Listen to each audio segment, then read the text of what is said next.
Отзыв на книгу Кэрри Манискалка «Царство проклятых». Эмилия продает свою душу дьяволу и готовится стать королевой проклятых. Для этого девушке нужно пройти 7 кругов ада.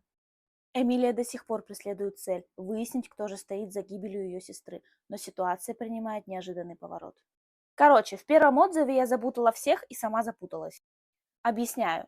Дьявол – это титул одного из принцев ада, а я думала, что это отдельная личность. Каюсь.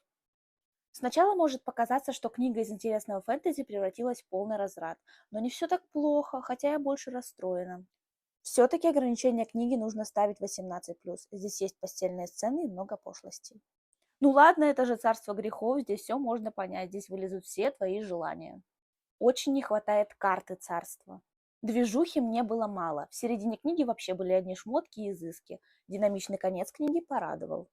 Скажу честно, я ожидала тех поворотов книги, которые возникли. Первая часть была сильнее.